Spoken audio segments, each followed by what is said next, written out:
up, boys? What's good? It's Harm. We're here today to talk about the Houston Rockets because to me, the Houston Rockets have had the best offseason so far with the draft and with free agency. I think they've really nailed both of them. I think they've done a great job both in the draft with a couple of their picks and in free agency with the three guys that they've signed, and we're going to talk about those guys, all of their new guys individually, as well as what their lineup's going to look like and what to expect from Houston next season. But I've been super impressed with what I've seen from them throughout this offseason so far, and we're going to talk about all of it. But before we do, think about subscribing. It's free, it's easy, and if you don't like the content, just unsubscribe later, that's fine. Without further ado, let's just get right into it, starting off with free agency mania, with three very important signings for Houston. And let's start off with the big fish, which is Fred VanVleet, new point guard of the Houston Rockets, on a 3-year, $130 million contract. I believe the last year is an option as well, so it's more of a 2-year deal for Fred VanVleet, but about $43 million annually. The contract is huge. Largest contract for an undrafted player in NBA history ever. Went from undrafted to the G League to an All-Star in 2022, and then the massive bag and likely the Rockets' best player next season. 19 points per game, 7 assists, and 4 rebounds last season for the Raptors, as well as almost 2 steals, about half a block, a little more than that, in a positive defensive box plus minus. He's a good defender and really good at getting steals and getting out in transition. Was a 2022 All-Star, not this past season, but the year prior, and is just going to be a veteran leader for this team. A lot of people's issue with them bringing in Harden was it's setting the wrong culture and the wrong mindset of a guy who hasn't been necessarily a winner too much in terms of Harden, and a guy who has some off-court issues. I think people would say he's not doing the best things off the court all the time, somewhat lazy, some people might say, but Fred VanVleet has won a championship. He brings in that championship culture, the championship mindset, and I think that's what they want to do. They want to set in a guy who can be that veteran leader, be a vocal leader, kind of lead by example even, and just be a super important player for your team and help building a culture. I would say it wasn't overpay. I think $43 million for Fred VanVleet is a lot. I just think it is. It's very big money, but they had the money to spend, and he's a great fit for this team. I love Fred VanVleet on this team. The efficiency is somewhat of a concern, I guess, but has proven to be a good scorer, a really good passer, and a good defender. Just feels like a great lead point guard for this Rockets team, and might make the All-Star game again next season. And I just think he's a great veteran leader for the Rockets. I really love his fit in Houston, and I think he's going to be great for them next season. But next, let's move into their next biggest signing, which would be small forward Dillon Brooks on a 4-year, $80 million contract. A lot of people hate Dillon Brooks. He's arguably the most hated player in the league, but Dillon Brooks is a good basketball player. I don't know how to put it any easier. Dillon Brooks is good at basketball. I think that's pretty clear, and he will be the new defensive leader for Houston. He did make all defense. I believe it was second team, but second team all defense in 2023, is a great defender. But on top of that, as much as people think he's bad offensively, he has shown to be a good offensive player in the past. Almost 26 points per game in the playoffs in 2021 was really good. It was basically like 50, 40, 90 numbers for Dillon Brooks that postseason. He was phenomenal. After they beat the Warriors in the play-in to get into the playoffs, they ended up losing that series. I think it was 5 games, I believe, but he was great. He was very good in that series. And Dillon Brooks has shown offensive flashes before. Also, for most of his seasons, it's been like 17 or 18 points per game. It did dip down last season to 14 because of the emergence of some other guys, but Dillon Brooks has the ability to be a good offensive player on top of being elite defensively, and that's the big thing if you're Houston. But 14 points last season, 3 rebounds, 2.5 assists, and 2.4 defensive win shares. Was just great defensively, taking the other team's best perimeter player and doing it very well. It was a career high for him in terms of defensive win shares. He's been a pretty good defender for his whole career, I'd say, but last year was the best defensive year of Dillon Brooks' career. He will start on the wing. I think that's pretty clear. Likely at the 3 spot, I think, is where you'll see Dillon Brooks start. But he, along with Fred VanVleet, will both start for the Rockets next season, and I think he's going to make a big impact. He creates an elite defensive tandem with Jabari Smith Jr. As your 2 forwards, and that's awesome to me. I love that group together. I love the 2 of them just kind of clamping the other team's best players and getting Fred VanVleet in there too. The Rockets are going to be a good defensive team next year, especially with Ime Udoka, who's a great defensive head coach. This is probably also likely a slight overpay, but it's a great fit to me as well. They needed a defensive anchor, they needed more defense, and they needed a guy who kind of gave you kind of that personality of like a chip on the shoulder. And he's been on winning teams as well. Dillon Brooks is a winning player. The Grizzlies have been the 2 seed, I believe, each of the last 2 seasons, and Dillon Brooks played a large part in that. He's gotten too much hate. Dillon Brooks is a good basketball player, and I don't even think the contract is really all that bad. But third, let's talk about center Jock Landale on a 4-year, $32 million contract. He was a key contributor for a good Suns team last season as one of their backup 5s with Biyombo. And will be a quality backup 5 to Sengun. I don't think Sengun is in any threat of losing his starting job to Jock Landale, but that's not what you brought him in for. You brought him in to be a solid backup big and provide you some kind of reliable minutes outside of someone like Usman Garuba or Boban Marjanovic, and I think it's a clear upgrade at the backup 5 for Houston, and that's a win. His per 36 numbers were also pretty good. He didn't get a ton of minutes. I think it was about 14 minutes a game. But if he was getting starting center minutes, the numbers were very good. 17 points per 36, 10 rebounds, and just over a block. So he's not like some great rim protector or anything, but can score well inside, and he is a good rebounder. So that's really all you need out of your backup 5. And 1.2 defensive win shares as well. Isn't an awful post defender, but just not a great rim protector, like I said. He will get more minutes in Houston than last year in Phoenix. I think he's probably like a 20-minute-a-game guy in Houston, and I think this is a pretty fair contract. I have no problem with it, and this kind of takes up the last of their cap space they really had. I don't have more in-depth thing about it, but they also traded for Patty Mills, who's going to be one of their backup point guards, and I like that for them as well. Just a steady veteran presence who shoots the ball well. But on top of a great free agency with those 3 guys they brought in, they were also arguably the biggest winners from the 2023 NBA draft with 2 huge additions. Starting off with point guard Alperen Thompson, was the number 4 pick in this year's draft, played in overtime elite. There are some shooting concerns with him, but you're hoping that'll develop.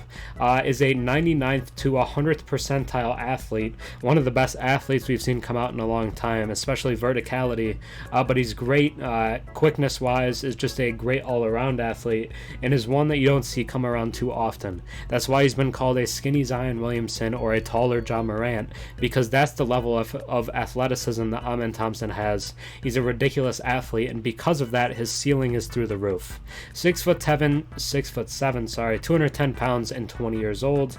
His per 40 stats in the overtime elite, so if you flex it to like regular college minutes, he was putting up 24 points, 9 assists, and 3.4 steals. Just really solid numbers for him.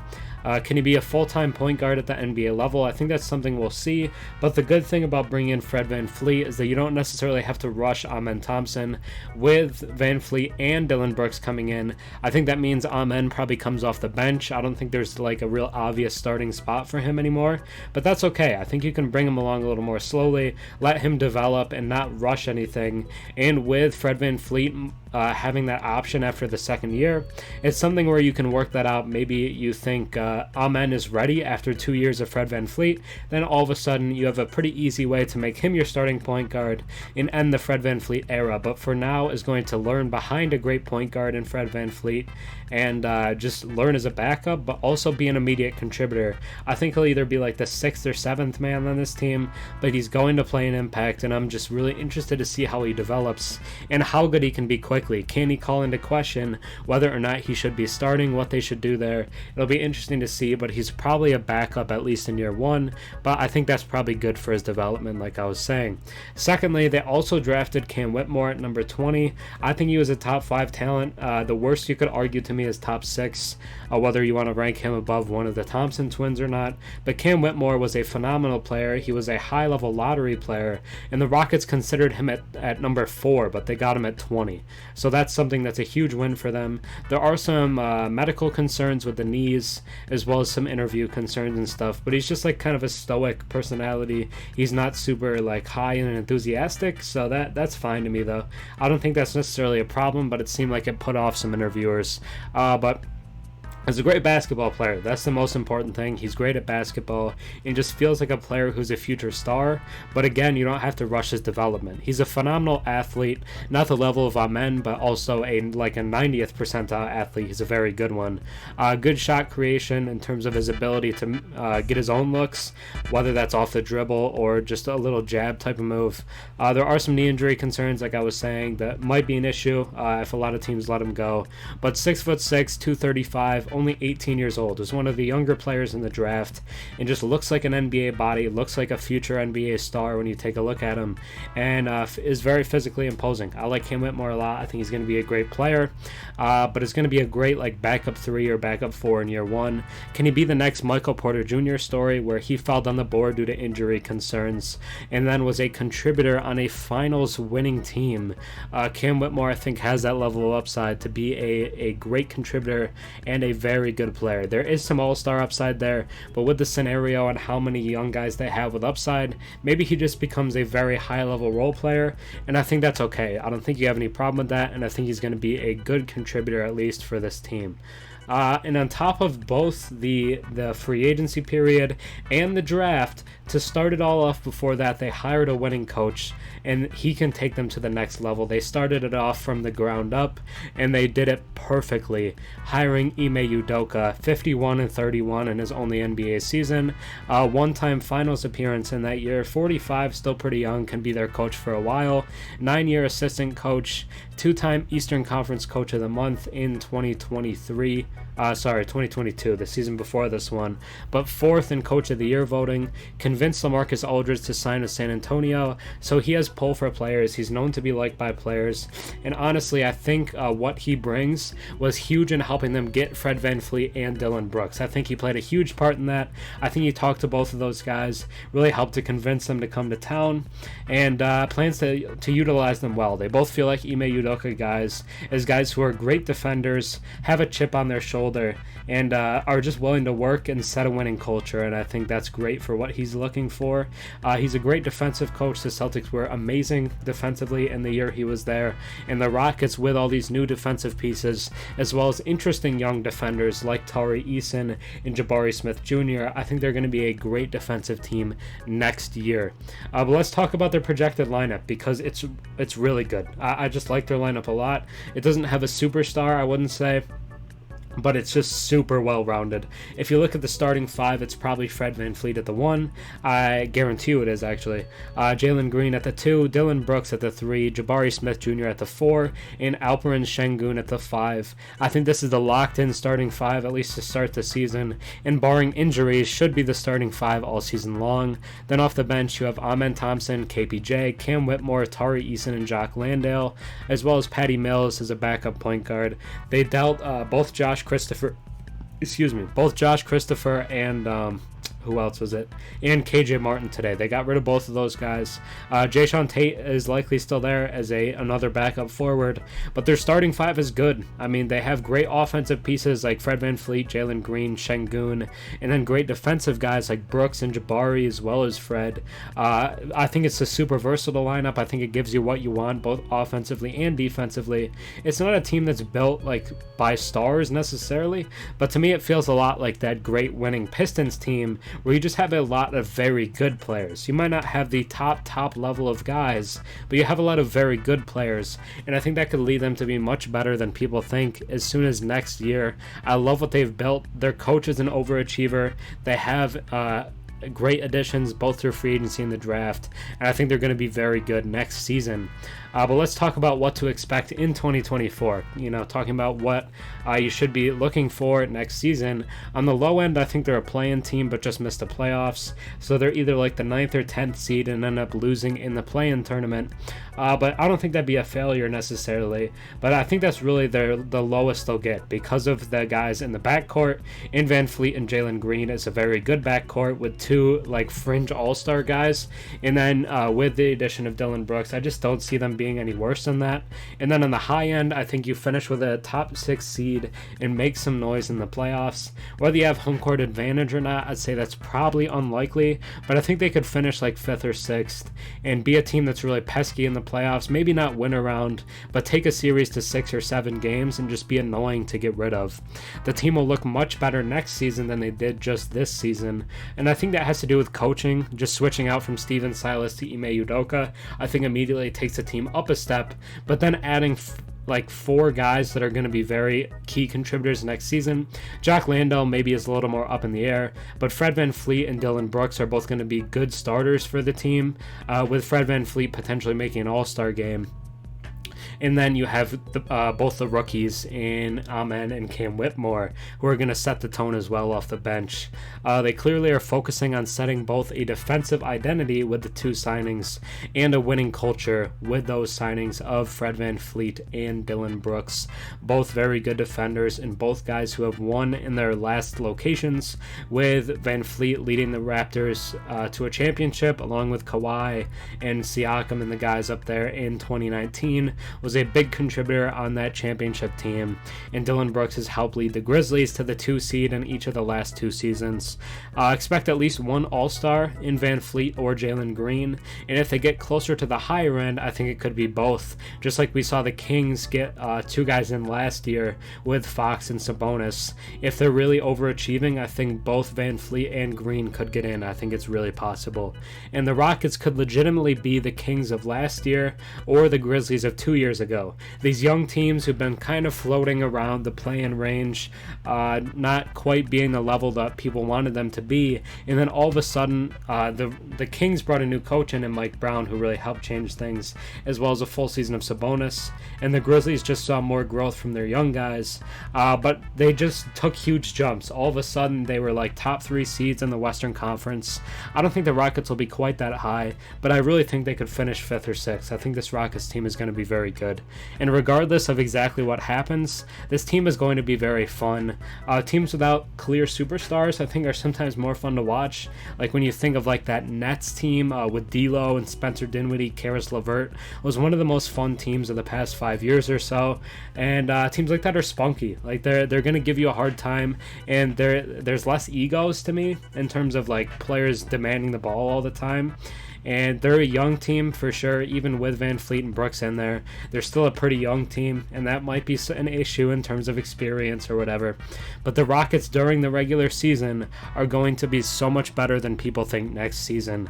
But let me know your thoughts. I think a lot of people will kind of look negatively upon the Rockets because of the money they handed out, but like I've said before, they had the money, they had to spend it basically, so why not spend it on guys who are great fits and make sense? And I think both VanVleet and Dillon Brooks do that, as well as Jock Landale, who I also like as a backup 5. So I don't really see how you could have any real problem with it. I think they're going to be take a big jump, and at the end of the day, what you're trying to do is get better each season, and the Rockets are going to be a better team next year than they were last year.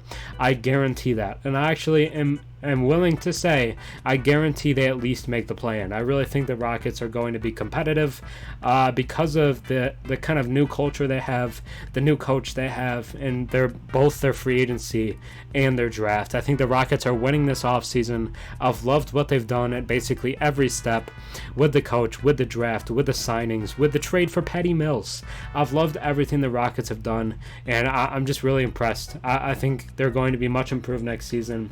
But let me know your thoughts. It's still going to be controversial, I know, because people hate the Rockets. They were a TikTok basketball team. They were an Instagram highlight team. And they just were like an AAU team, people said. They weren't real basketball players. But that's going to change next season. And I'm excited to see what it looks like, because Jalen Green, I think, is a guy who's going to be an all-star someday. Whether it's next season or down the road, Jalen Green is that level of player. And I'm excited to see what it looks like with a new coach and with winning guys around him, just as well as all the guys just trying to get better. And just being like an underdog, scrappy team. And I love that from them. And I think it's going to be fun to watch.